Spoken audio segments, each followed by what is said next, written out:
Welcome back. So we have been looking at recurrence relations. So we have seen recurrence relations for some time now. So it is basically a sequence of numbers that have been defined recursively.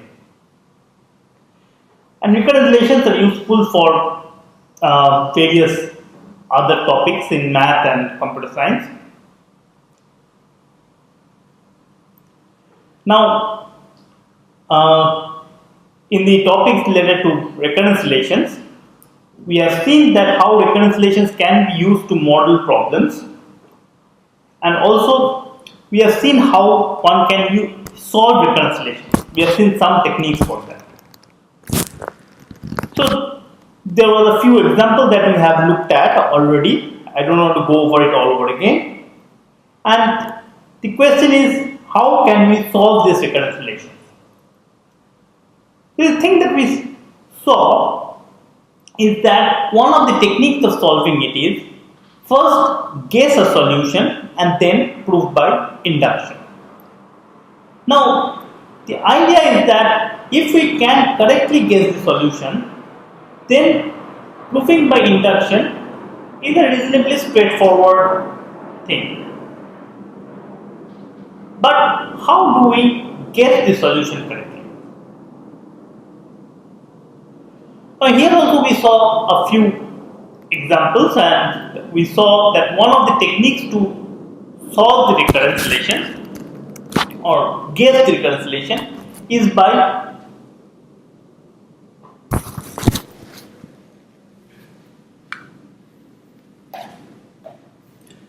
unfolding the definition. Right? So, for example, we have looked at this recurrence relation and we saw that Tn equals to 2n minus 1. Similarly, here is another one, and we have seen how these recurrence relations are solved. But then there are some recurrence relations for which we cannot solve it. For example, Fibonacci number. The guessing of this solution is very hard. Similarly, if there are things like the with floor and ceiling, guessing the recurrence relation is not easy because there doesn't exist any nice recurrence relation. So in the last video lecture, what we saw was that maybe we can come up with some upper and lower bound. Now the upper and lower bound is something useful. For example, in this particular one, when we are looking at this merge sort, we came up with an upper bound and lower bound for Mn, where the difference between upper bound and lower bound is not that much. It's a factor of 4. Now, of course, the question is that can we do better, or do we even care to do better? Now this brings us to a problem of comparing solutions. Okay. So sometimes we are happy with just a constant multiplication gap between the upper and lower bounds. Now when we compare functions, how do we compare? Now, for example, here is one example, right? So this was the case when Mn equals 1 and Mn equals 2 is given by this recurrence relation. And the question is that can we compare Mn with n log n base 2? Or in other words, what we got was that we could upper bound Mn as 2 times n log n and lower bound by n over 2 or half of n log n. That's one kind of comparison. We face this kind of comparisons many times in our various work.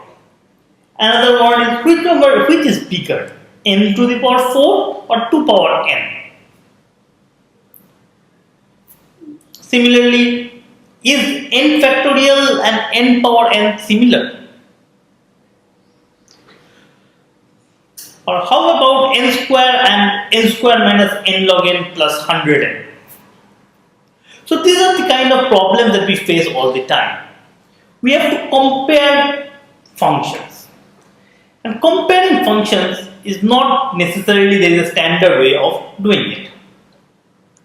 So till now we have seen a few techniques of comparing functions. So if we look at f and g as two functions from natural numbers to positive real numbers, then the first thing that comes in mind is we say f is equals to g if for all x, f of x equals to f of g. This is the very nice way we want to do it, right? Second one is what we did for the case of this mn, which is f is less than or equal to g if for all x, f of x is less than or equal to g of x. This can be written told in the other direction that g is bigger than or equal to f if g of x is greater than or equal to f of x, right? Now what happens if we are not worried about what the functions are behaving in initial stages? So in that case we should look at limit of f and x goes to infinity are those two same. So limit of f as x goes to infinity, limit of x g as x goes to infinity is same. Or in other words, if for large enough x is f of x equals to g of x, right? That is another way of comparing the functions, which we say that okay, we don't care about what happens in the initial stages, but as x increases, then do they become same? The other one is, what about this kind of stuff? Say if f of x is equals to x cube and g of x equals to x cube plus minus 1 power x times x square. So as you can see here that since x varies over all the natural numbers, so that means that for some x, g of x is less than f of x, some x, g of x is more than f of x. On the limit, they are not the same. But again, are they kind of similar or not? To formally put this one, we have to come up with some formal set of definitions. And this is what we call as asymptotic notations. So this is the first of the big asymptotic notations. And this is known as the big O notation. So if f and g are two functions, then we say f is O of g if there exists an n greater than or equal to 0 and some constant c and d such that for all x greater than or equal to n, f of x is less than c times g of x plus d. So in other words, what we are saying is that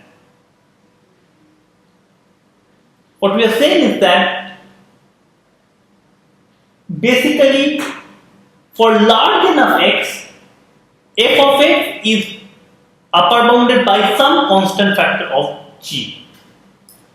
So if you draw this graph here, the idea is that,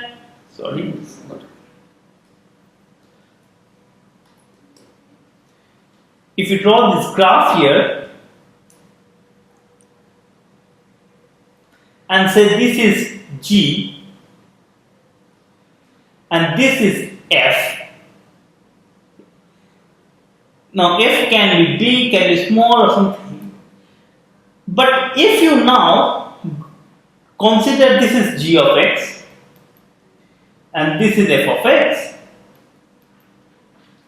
and if you think of some constant multiple, say this is a constant multiple, so c times g of x, as long as f of x is above this or below this red line, this line, we say f of x is bigger than g of x. In fact, we don't care what happens in the initial phase. For example, the blue line can be actually be like this, and that's also good enough for us. So we don't care some constant multiples of each other, but they are f of x is bounded by the constant times g of x for large enough x. And this is what we call as big O. So we'll say f is equals to big O of g. That means f is smaller than some constant multiple of g. Okay. You should get familiar with this particular notation because this is something that is used all the time. In fact, in mathematics, big O describes the limiting behavior of a function where arguments tend towards a particular value. In a simple term. So, in fact, keeping with this mind, what we can say is that the mn that we were doing it earlier is big O of n log n. Because we have seen that mn is less than twice n log n for n greater than 5, right? So, this is what we have. Okay. Now, just like big O, we have the opposite. Like what happens in this relation, we say f is big O of g. The other way of writing it is g is big omega of f. Okay? So this is the same thing, just like when you say f is less than g. So this you can think of as f less than g, and this is saying that g is greater than f. Okay? Both of them are same term. In one case we use big O, and the one case we use big omega. Now what happens if both of them are true? That means if f is big O of g and g is big O of f.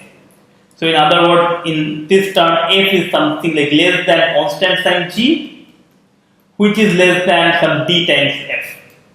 Or in other words, f is kind of sandwiched between two constants of g, and g is sandwiched between two constants of f. Then we basically would like to say something like f is equal to g, which is not true, correct, in general, because we have this constant. So instead of that, we have f is theta of g. So in our notation, we have m of n, therefore is equals to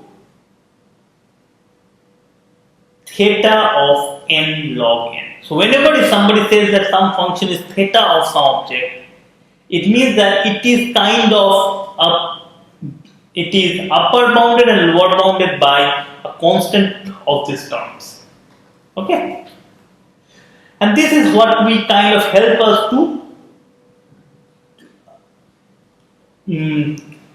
mathematically write down what we mean by asymptotically this function is equal to this.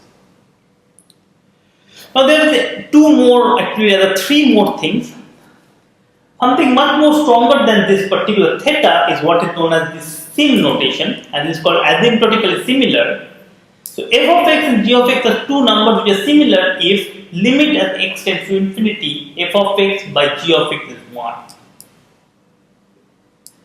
Now this is something useful. For example, we looked at x cube and x cube plus x square. Surprisingly enough, so these two are of course not equal, but they are similar. Why? Let's look at this one. This by x cube plus x square by x cube is basically 1 plus 1 over x, and when x goes to infinity, this becomes 0, so I get 1. So in other words, here we say that this and this are similar.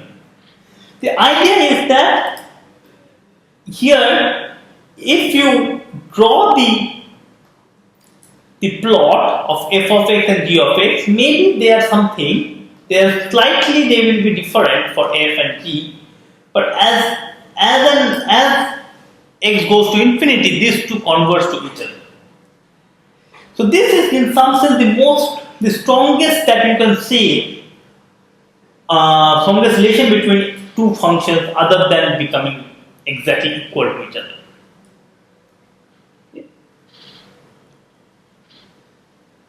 So we have big O, we have big omega, we have theta, and we have sim.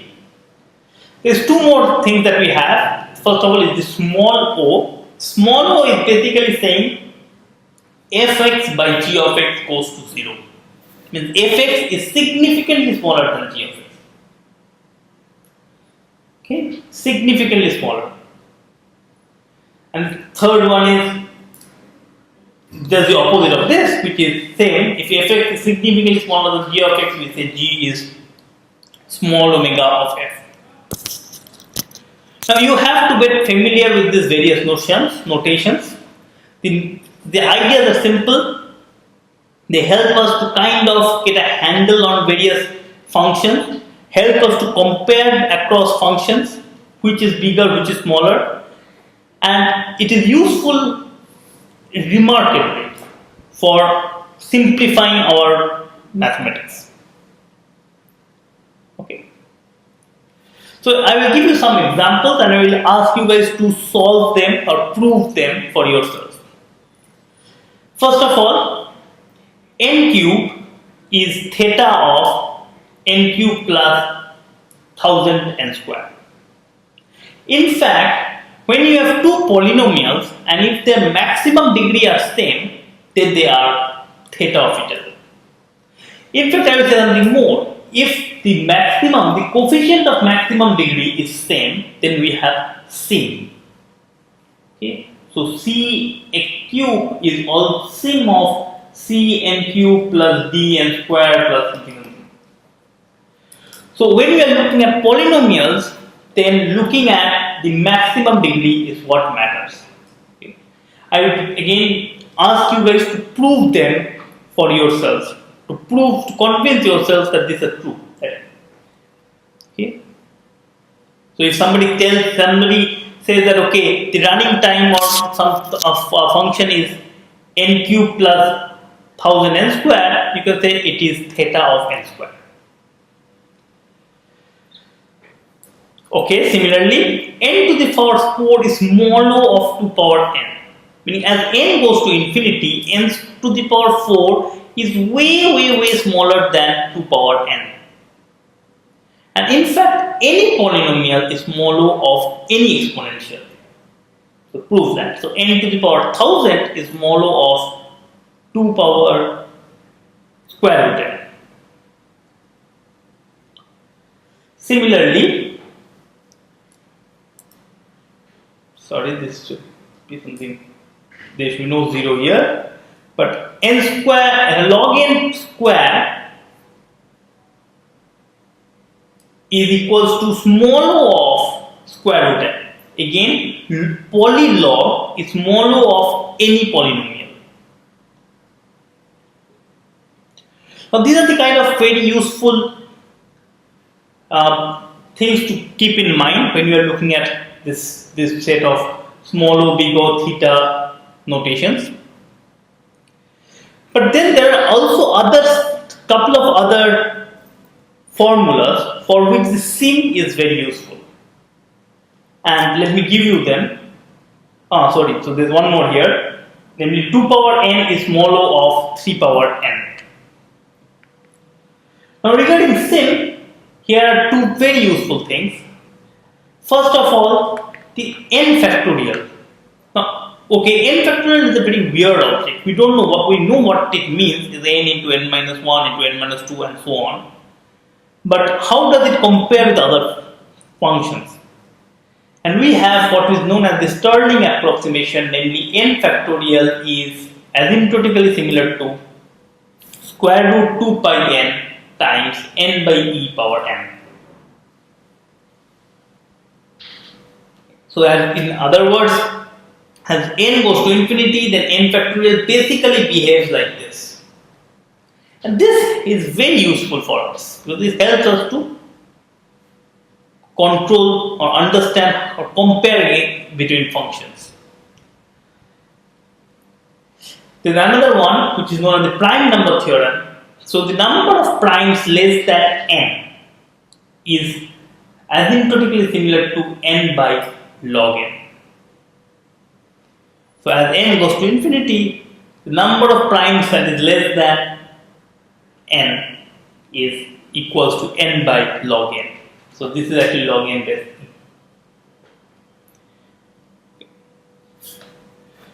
So This is kind of a language in mathematics that we have developed, which helps us compare between functions when the functions are not exactly same, or don't have a very clean representation. To help us to compare between functions, we use this set of notations. These notations come again and again and again to simplify our mathematics. In the next video, we will see how we can use these particular notations to solve some of the recurrence relations. Thank you.